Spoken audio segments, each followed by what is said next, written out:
Добрый вечер. Вы смотрите программу «Якутия Лайв». С вами Ирина Ефимова.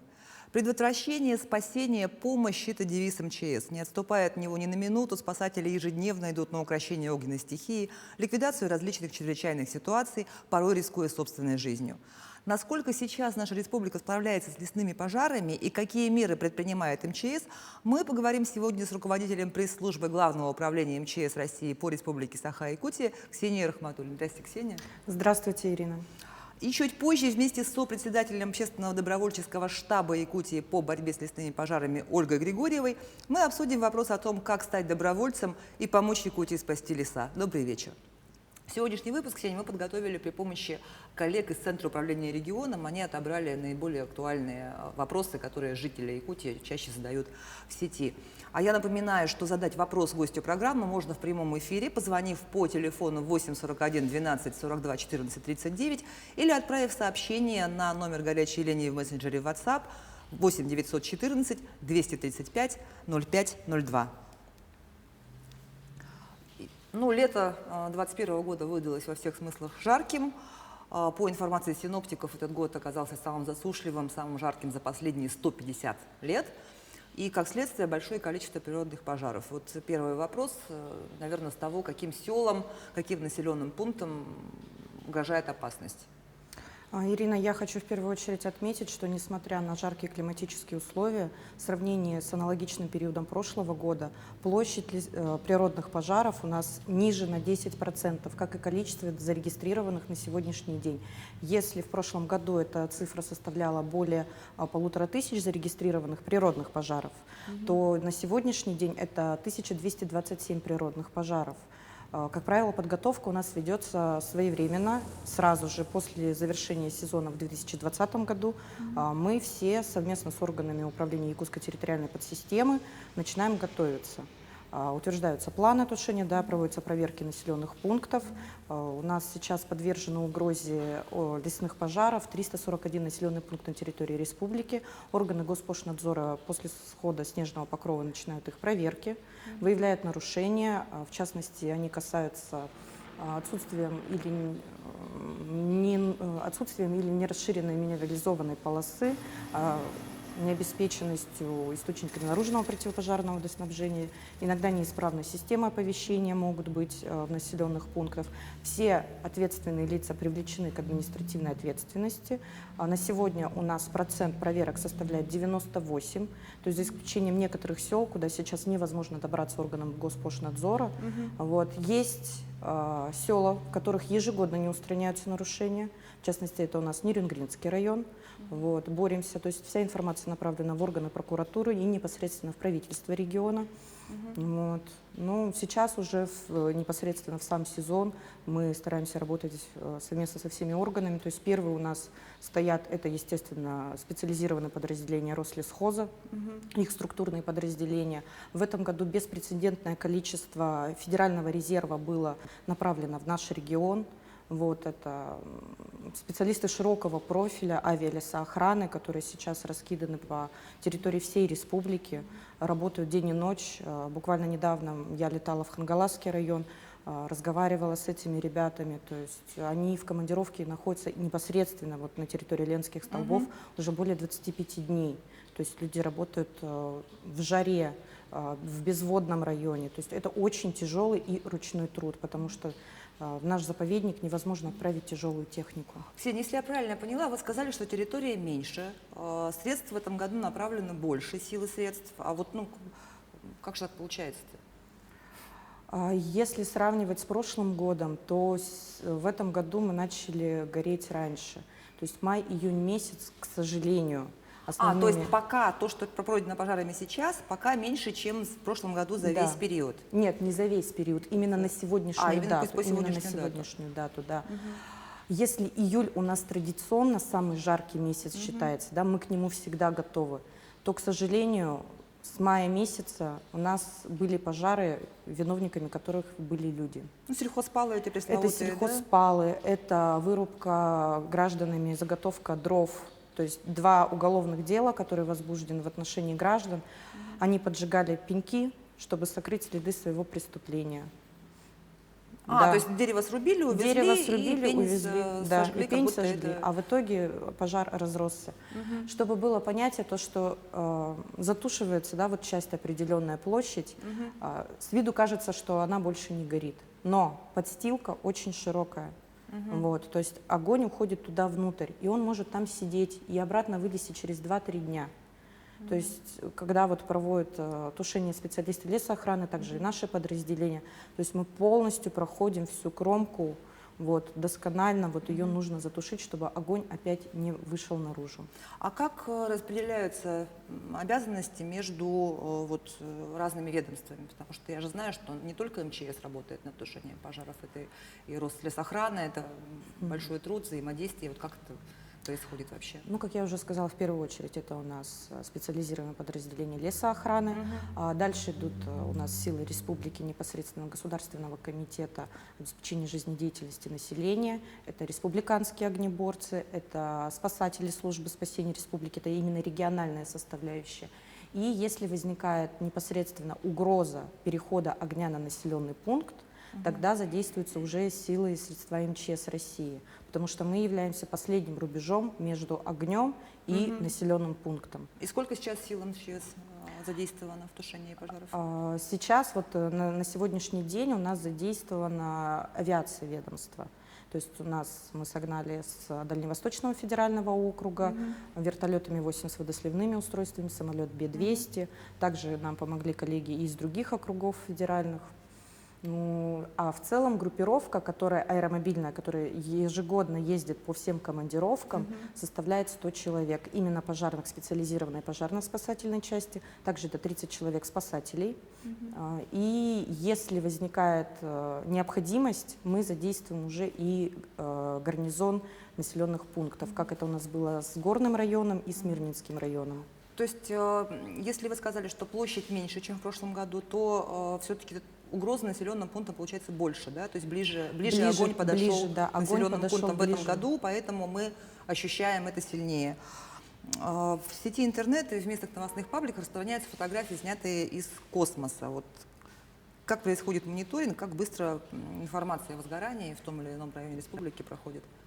На территории нашего региона базируется мобильный приемно-передающий комплекс МЧС России, который не имеет аналогов в стране.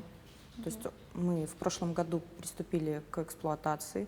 Сейчас, если раньше мы получали снимки из космоса через Москву, то есть это задержка на 2-3 суток, то сейчас мы в течение суток уже видим картину, вот, где действуют пожары, то есть как они распространяются. То, что люди смотрят по программам специальным, то есть в первую очередь хочется пояснить, что нету огненного шторма, назовем его так, да, то есть это горение не происходит сплошными местами, то есть это отдельные дым-точки. Космос фиксирует полностью всю площадь. Вот. Здесь нужно быть в этом плане очень внимательным, потому что, например, горит определенный, скажем так, квадрат, да, периметра, это не является сплошной площадью пожара. То есть там внутри отдельные очаги, которые расположены. То есть эту карту нужно уметь еще и читать правильно? Да, правильно читать. И, как ранее говорили наши коллеги из Рослесхоза, в конце года всегда проводится точная сверка уже выгоревших участков, и все эти площади корректируются в соответствии с полученными данными. То есть многие вот эти факторы уже лесники вручную проходят и просматривают, то есть конкретную площадь, сколько было затронуто огнем. В Якутию направлены 3 самолета Б-200. Помощь пришла от комплексного авиационно-спасательного центра Красноярского края и из Ростова-на-Дону. Вот насколько эффективна их работа вообще? Верховые пожары являются самыми страшными, да, которые у нас могут произойти на территории региона, потому что скорость их распространения очень интенсивная. То есть самые действенные способы тушения верховых пожаров – это авиация и, ну, как мы применяли в Мегино-Кангаласском и в Горном районе, это лафетные столы специальной техники, то есть с пожарной машины. К сожалению, пожарная машина не может везде пройти, поэтому применяется авиация. Но самое главное, эффективность будет, если после работы авиации наземные группировки затушат пожар снизу.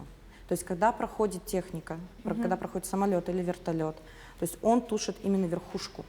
Внизу огонь остается, и вот здесь должны работать уже наземные группировки. То есть если наземная группировка не сработает, то огонь может Огонь опять может дальше, да, распространиться, конечно. разгореться. Вот. Сейчас активно авиация у нас применяется на территории Мирнинского, Нюрбинского и Сунтарского районов. Там сейчас самая сложная обстановка. С начала именно пожароопасного сезона слито уже более 8,5 тысяч тонн воды на кромке пожаров. А как оценивается вообще ущерб, нанесенный природе? Ведь многие специалисты говорят о том, что сразу после пожара масштаб бедствия оценить невозможно. Производятся, опять-таки, специализированными подразделениями лесоохраны замеры, то есть рассчитывается ущерб. К нам в орган дознания поступает справка о причиненном ущербе, где расписано вплоть до каждого дерева. То есть каждое дерево имеет свою ценность. Сейчас ущерб от лесных пожаров по виновным лицам, которых мы уже обнаружили, составляет более 1 миллиарда рублей. То есть 1 миллиард рублей – это тот ущерб, который причинили люди. По вине людей? По вине людей, да. Вот. Сейчас у нас уже возбуждено 14 уголовных дел, 5 из них находятся в суде. То есть есть люди, которые добровольно уже оплатили ущерб. Это по одному из материалов дела. Также судами приняты наши ходатайства об аресте имущества, более 1 миллиона рублей.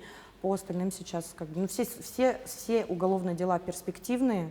Вот, сейчас уже проводится работа по привлечению к ответственности и возмещению ущерба. У кого не будет возможности возместить ущерб, то санкции вплоть до лишения. Ну, это уголовное дело. Да, это уголовное, да, Значит, это уголовное считает Рослесхоз, да? Да, ущерб Считает Рослесхоз. А куда обращаться, если, например, ты стал свидетелем поджога? Если ты стал свидетелем поджога, то первый телефон вообще при любой ситуации, при любом обращении – это 112. Если граждане переживают за свою анонимность, есть такие. В нашем ведомстве работает телефон доверия 8 41 12 39 99 99. Каждый звонок анонимный. Вот, его принимает непосредственно обычный человек дежурный. Мы принимаем всю информацию во внимание и уже проводим свою проверку. А жители каких районов вообще обращались к вам в последнее время за помощью и как удалось им помочь? Жители Тампонского района, Усть-Майского района. Вот в Ильдикане у нас где-то с недели 3 назад была очень сложная обстановка. Хандыга, естественно, да, мы выезжали туда, отправляли туда очень крупную группировку, причем 2 видами транспортов. Мирнинский район, буквально вот сегодня общалась с населением с Мирнинского района, Сунтарский, Нюрбинский, горные районы. Несмотря на отсутствие нормальной связи, да, люди звонят напрямую, то есть и в наше ведомство, и мне на телефон. То есть мы со всеми общаемся, стараемся объяснить ситуацию, что органы управления все работают. То есть да, у нас сложная ситуация в регионе, тем не менее у нас ежедневно около 2000 человек и более 350 единиц техники. Это вот привлеченных со всех министерств, ведомств, добровольцев, которые включились в эту работу. Мы каждый день работаем. То есть бывает, когда огонь представляет серьезную опасность, люди работают в 2 смены, не переставая, без отдыха. То есть буквально неделю назад я ездила в горный район, снимала, как работают наши ребята. Они работали всю ночь, ночную. Ну вот сейчас мы эти пожары ощутили все на себе, жители Якутска. Якутск какой-то густой дым, да, мы тут как в Silent Hill, то есть зимой нам туман привычен, то вот летом все в такой дымке. И на прошлой неделе, благо, прошел дождь, я так понимаю, что он искусственно был вызван. Да. И задымленность немножко спала. Но вообще, вот как бороться с дымом? Есть ли какие-то рекомендации для людей со слабым здоровьем? В первую очередь, конечно, лучше ограничить нахождение на улице, по возможности не выходить из дома. Я вот знаю на примере города Якутска, да, мэр выступил с обращением, что воздержаться гражданам от выхода, обсудить вопросы с работодателями, чтобы пошли на уступки. Вот. То есть в период коронавируса мы все ощутили, что мы можем работать дистанционно. То есть можно перейти на дистанционную работу. То есть если человек беспокоится за свое самочувствие, то есть нужно поговорить с работодателем в данном случае, чтобы дали какие-то выходные или предоставили возможность вести рабочую деятельность из дома. Под серьезным риском у нас находятся, естественно, сердечники и астматики. То есть они должны соблюдать строго рекомендации врачей. И при малейшем ухудшении самочувствия звонить в скорую, звонить в министерство, непосредственно обращаться в Министерство здравоохранения. Если вы не можете, если граждане не могут куда-либо дозвониться, можно опять-таки воспользоваться нашим телефоном доверия или осуществить звонок по системе 112. То есть каждый подобный звонок у нас фиксируется. Спасибо, Ксения, большое. На борьбу со стихией выходят не только профессионалы. За свой родной край всей душой болеют и простые жители Якутии. Активно формируются волонтерские движения и добровольческие отряды. О том, как работают якутяне-добровольцы, давайте посмотрим сюжет и продолжим после паузы разговор с Ольгой Григорьевой, представителем добровольческого штаба.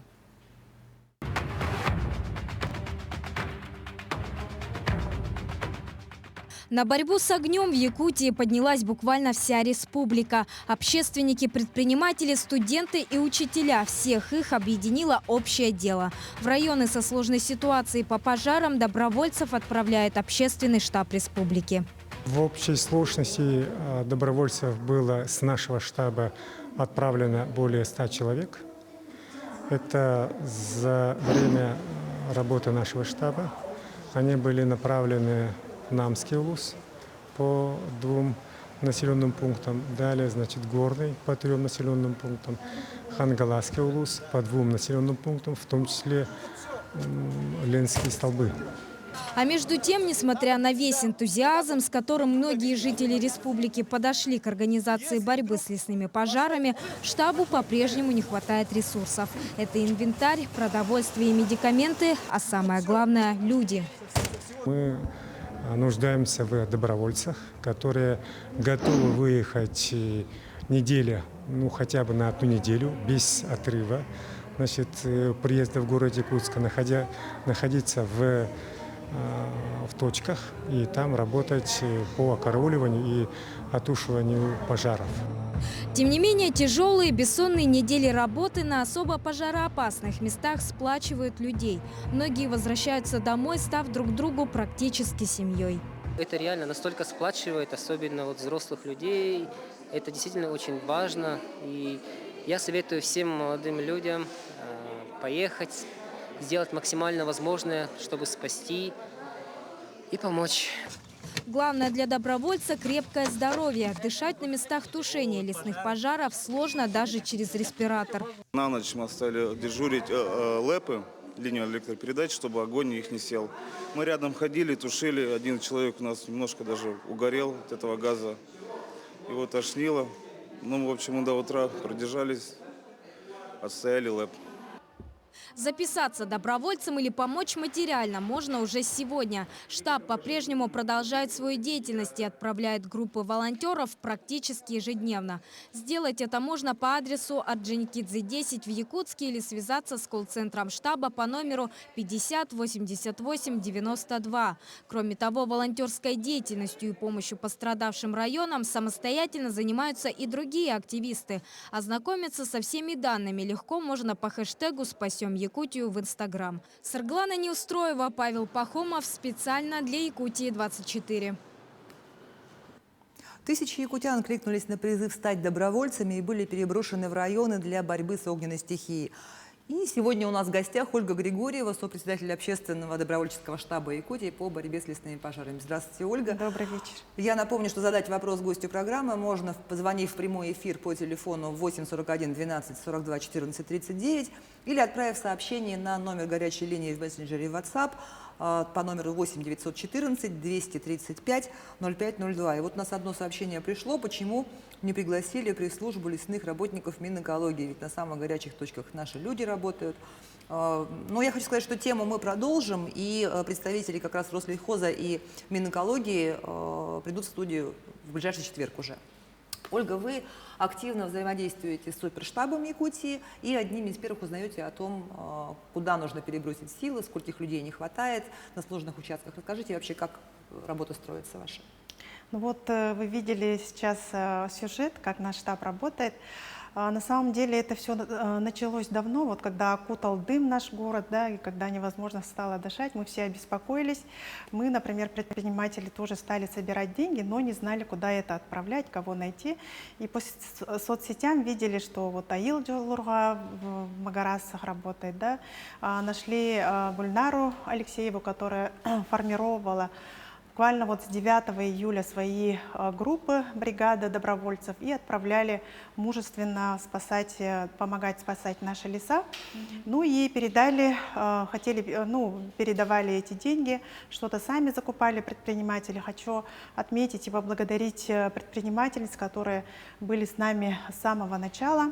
И вот за день до нас как раз-таки собирались тоже активисты-добровольцы. Это вот центр по работе с волонтерами, общественное движение «Спасем родную Якутию» с Александром Жураковским, а также, значит, единый ресурсный центр и наша общественная палата. Мы все встретились и решили, что давайте вот единый центр создадим, единый добровольческий штаб по борьбе с пожарами, так его назвали, и чтобы координироваться вместе, собранные деньги и блогерами, и активными гражданами, собирать все в одном месте и закупать именно вот по потребностям, которые идут из улусов и от добровольцев. И вот вы спросили, как мы работаем с суперштабом. С прошлой недели мы с ними на прямой связи, поэтому мы с первых рук знаем, что вообще происходит, какая официальная информация, сколько потушено. И наши добровольцы, они идут в качестве помощников, они не на передовой. Нужно об этом знать. Вот, да, населению, кстати, да. важный вопрос, потому что в соцсетях бытует мнение, что добровольцы прямо на самую передовую бросают, Ой, где нет. основной огонь. И вот Нет, это неправда же, хочу успокоить, да, добровольцы у нас в основе своей это молодые люди, это и студенты, и работники организаций, и предприниматели, вообще вся общественность, которая захотела вот с душой и сердцем помочь тушить пожары. Пожары. Да, и конечно, на передовой это МЧСники, потом сотрудники Якутлесресурса и на вот То есть, профессиональные отушивании, огнеборцы. да, на отушивании наши находятся и вот в окарауливании. Сейчас почему у нас в городе густой дым? Это встречный пал, так называемый, да, который пускают вот огонь, чтобы огонь вот этот весь потушить. И там, конечно, нужны люди для окарауливания, и там наши вот добровольцы и находятся. То есть они в основном тушат уже... Уже, да, вот то, что мало где осталось огня, и основная их задача, чтобы этот огонь не разросся. И получается, на деньги, собранные предпринимателями, вы закупаете для них экипировку, да? Да, Как они экипированы? Давайте я вот немножко расскажу. Сейчас наша задача не столько найти добровольцев, да, а сколько вот приходящих добровольцев, которые и с оперштаба, и со всех организаций приходят, их оснастить и вот обеспечить всем тем, что необходимо Средствами для тушения. защиты. Средствами и защиты, и средствами для пожаротушения. Это ранцы РЛО сейчас очень актуально, палатки, сейчас холодает на улице, да, и такое обмундирование. Сейчас вот буквально сегодня собрали 100 спортсменов, ну, с Минспорта, да, и 50 из них это спортсмены, которые приехали в лагерь вот для подготовки спортивной. И мы их вот завтра уже отправляем. По данным нашим, по общей аналитике, уже нашим штабом собрано 236 добровольцев на сегодняшний день. Это вот с 11 июля. Вчера отправляли 29. И вот сегодня как раз-таки хочу призвать, также нужны добровольцы, новые пожары в Верхневилюйске. Сейчас вот нам говорят, что даже звонят с Москвы, с Перми, что мы видим всю эту ситуацию с Якутией, давайте мы приедем. Сегодня 10 волонтеров, добровольцев с Москвы изъявили желание приехать, поэтому мы благодарны, что вы не остаетесь в стороне. И, конечно же, наша задача, задача теперь, чтобы всех обеспечить, постараться обеспечить. Пользуясь случаем, хочу поблагодарить компанию «Майтона», которая, ребята выделили 30 миллионов рублей, но на сегодняшний день на расчетный счет наш поступило 2 миллиона, на которые мы покупаем вот все необходимое. Да? Также хочется отметить Александра Олейникова, который тоже... Игоря Олейникова, который перечислил 1,5 миллиона. Ну и деньги предпринимателей, которые вот в те первые дни собирали, более 500 тысяч рублей, на них в первые дни тоже вот покупали. И сейчас мы работаем непосредственно еще с заявками с УЛУСов. Обрабатываем заявки. Ну вот, кстати, всё вопрос нужное. на горячую линию в мессенджере поступил. Евдокия Семеновна спрашивает, а могут ли женщины отправиться тушить пожары? Да, мы об этом тоже говорили, были звонки, но женщин на тушение непосредственно пожаров мы не пускаем. Перед тем, как поехать, наши добровольцы все проходят инструктаж, обучение. А женщин вот со вчерашнего дня мы в Бердигестях отправили в село Кюрелях 5 поваров, это в первый раз, и сами бойцы, добровольцы говорят, нет, не надо женщин, потому что мы будем тушить не пожар, а защищать их, наших женщин, от пожара, да, поэтому сейчас такая установка, что женщин нет, нельзя, а вот именно специалистов по приготовлению пищи и еды, поваров полевых мы можем отправить. Например, на сегодня вот как раз горячая информация, если кто хочет из женщин, которые имеют опыт, нам нужно 4 повара уже вот на завтрашний выезд на 7:30 утра уже едут тоже в Горный Улус, 100 человек, вот для них нам нужны женщины. Ну, чтобы готовить еду для мужчин, Чтобы готовить которые будут еду. бороться Сейчас для с каждого пожаром. мы вот провизию, на каждого по 10 человек мы разделили, и уже на всех готовы продукты. Сейчас вот ребята выдают со штаба и спецодежду, палатки. Ну и на сегодняшний день не хватает по городу РЛО, это вот ранцы, противопожарные опрыскиватели. Да? Сейчас мы их будем заказывать уже из Новосибирска, из Хабаровска. Ну и привозить, потому что ВДПУ уже закончилось, там, где мы постоянно покупали.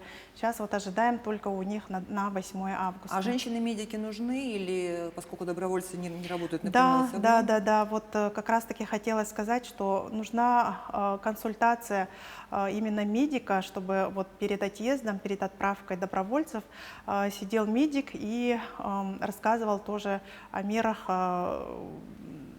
защиты вот именно по медицинской части. То есть, получается, нужна консультативная помощь консультативная, в да, Якутске? в Якутске, в штабе именно, непосредственно перед... Но, слава богу, ни одного случая, вот, чтобы кто-то что-то себе повредил, пострадал, такого нету, слава богу. И большое спасибо всем тем, которые проводят вот инструктаж перед поездкой, когда вот даже дикие звери там могут быть, да, и как себя при этом вести, вот об этом тоже у нас инструктаж делает.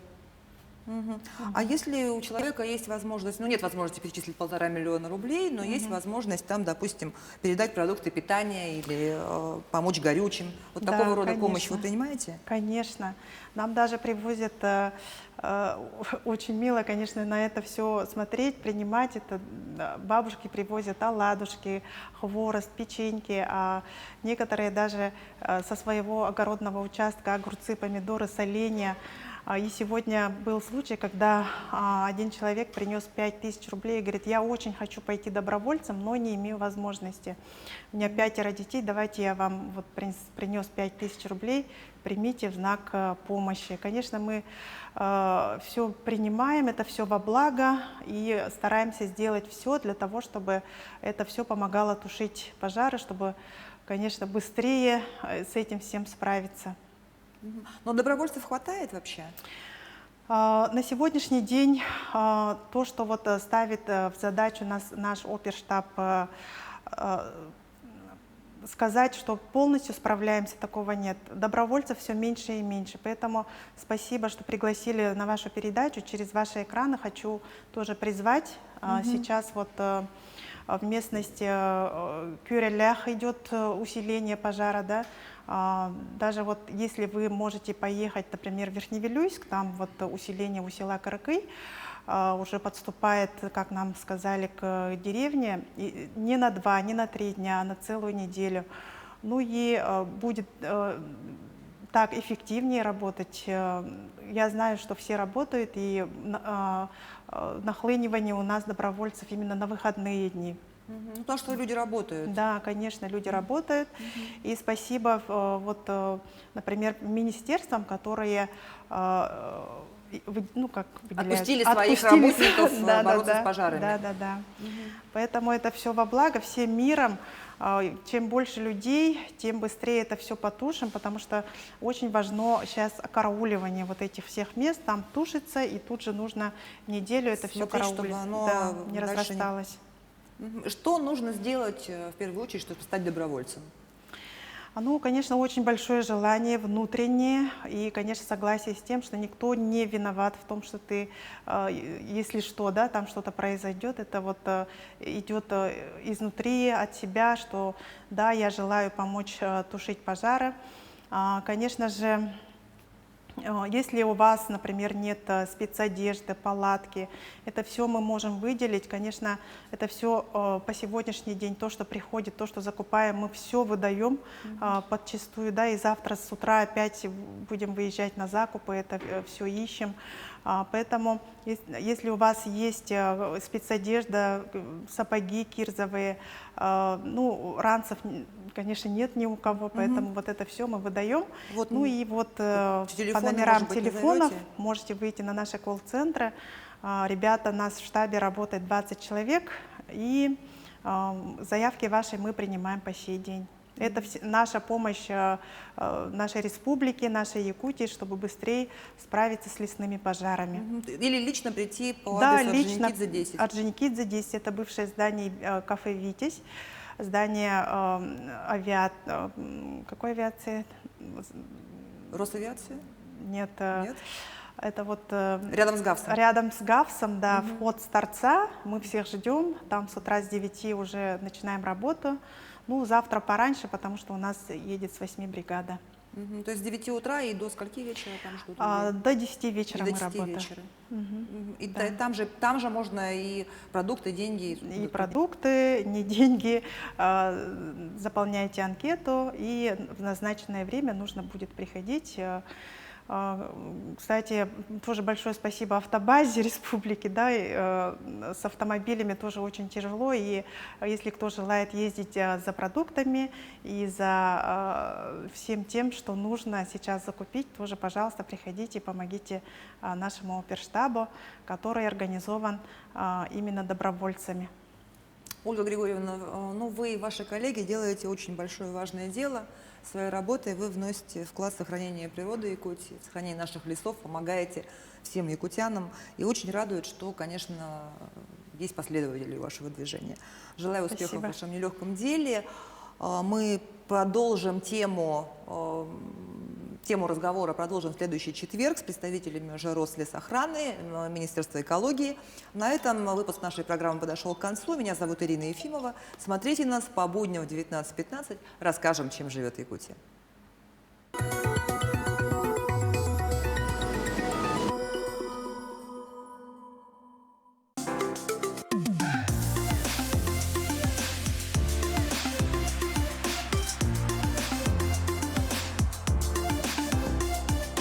Ты можешь быть разной. Слайм. Торговый центр «Айсберг». 1-й этаж.